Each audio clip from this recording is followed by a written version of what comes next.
जब हम शिव के रुद्रों का नाम सुनते हैं तो मन में अक्सर एक ही छवि बनती है, संहार की, विनाश की, है ना? लेकिन क्या सच में यही उनका असली स्वरूप है या फिर कहानी कुछ और ही है? तो आज चलिए शिव पुराण की गहराइयों में उतरते हैं और समझते हैं कि ये 11 रुद्र असल में हैं कौन और ब्रह्मांड में इनकी असली भूमिका क्या है। जरा इन पंक्तियों को महसूस कीजिए। एक ऐसा समय जब सृष्टि अपनी राह भटक गई, जब इंसानों के मन में भ्रम और गुस्सा बढ़ने लगा, तो हुआ ये कि पूरे ब्रह्मांड की जो ऊर्जा थी वो डगमगा गई। और इसी बिगड़े हुए संतुलन को वापस पटरी पर लाने के लिए शिव के 11 रुद्रों को प्रकट होना पड़ा। तो आखिर ये असंतुलन है क्या? देखिए, शिव पुराण हमें बताता है कि ये ब्रह्मांड सिर्फ देवताओं से नहीं चलता। नहीं, इसमें देव हैं, दानव हैं, हम इंसान हैं, ग्रह हैं, मतलब अनगिनत शक्तियां हैं। और ये सब मिलकर एक तरह का कॉस्मिक डांस कर रही हैं। और जब भी इस डांस में किसी का कदम लड़खड़ाता है, मतलब कोई ऊर्जा बहुत ज्यादा या बहुत कम हो जाती है, बस तभी रुद्रों का काम शुरू होता है। तो सबसे पहले और सबसे जरूरी बात, चलिए रुद्रों को लेकर जो सबसे बड़ी गलतफहमी है उससे दूर करते हैं। वे संहारक मतलब डिस्ट्रॉयर नहीं हैं। नहीं, उनका असली काम है ब्रह्मांडीय संतुलनकर्ता का, कॉस्मिक बैलेंसर। वो ऊर्जा को खत्म नहीं करते बल्कि उसे पकड़कर वापस उसकी सही जगह पर ले आते हैं। तो फिर सवाल उठता है कि ये दिव्य शक्तियां हैं कौन? कौन है जो इस पूरे ब्रह्मांडीय सामंजस्य को बनाए रखती हैं? चलिए अब एक एक करके शिव के उन 11 रुद्रों से मिलते हैं जिनकी जिम्मेदारी है इस कॉस्मिक बैलेंस को बनाए रखना। अब जरा देखिए, ये कितना कमाल का सिस्टम है। हर रुद्र का अपना एक खास काम है, अपना एक डिपार्टमेंट है। जैसे कपाली, वो मृत्यु और पुनर्जन्म के चक्र को बैलेंस करते हैं। तो पिंगल अग्नि और तेज की ऊर्जा को, भीम शक्ति और साहस का संतुलन देखते हैं। तो विरूपाक्ष दृष्टि और सत्य का, विलोहित क्रोध को संभालते हैं।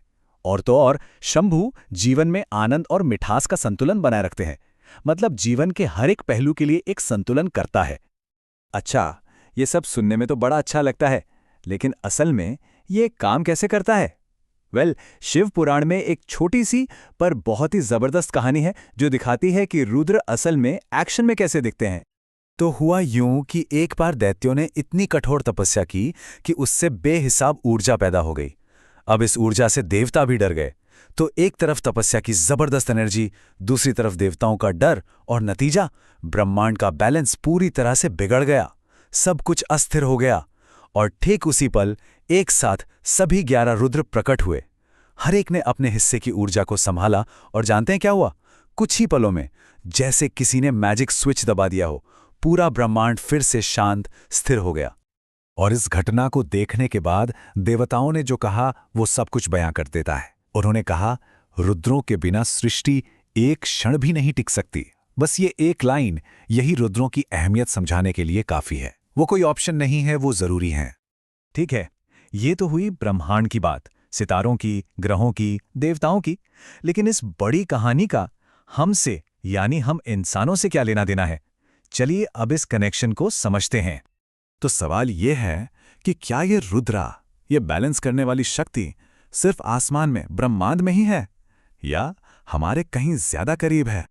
और शिव पुराण का जवाब है जी हां, रुद्र हमारे अंदर भी हैं।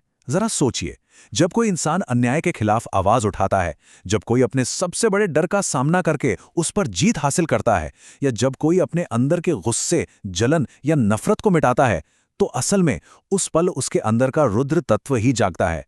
वो भी एक तरह का संतुलन ही तो है।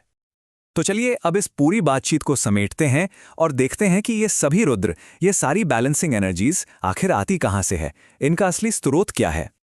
तो अगर आज की इस चर्चा से एक बात याद रखनी हो तो वो ये है, जो गलतफहमी है वो ये कि रुद्र विनाशक हैं, लेकिन सच ये है कि वो ब्रह्मांडीय संतुलन करता है।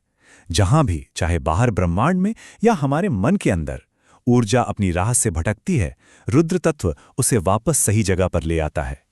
ये विनाश नहीं है, ये तो बिगड़ी हुई व्यवस्था को फिर से बनाना है। और आखिर में सबसे अहम बात, ये समझना जरूरी है कि ये सभी 11 रुद्र, संतुलन की ये सारी शक्तियां कोई और नहीं बल्कि स्वयं परम चेतना यानी शिव के ही अलग अलग रूप हैं। वो शिव से ही पैदा होते हैं और उन्हीं में वापस मिल जाते हैं, क्योंकि असल में परम संतुलन तो शिव ही हैं।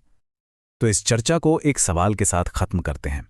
अगली बार जब अन्याय के खिलाफ खड़े होने का मौका मिले या अपने किसी डर पर काबू पाने की हिम्मत आए, तो एक पल रुककर जरूर सोचिएगा कि उस क्षण आपके भीतर कौन सा रुद्र तत्व जाग रहा है।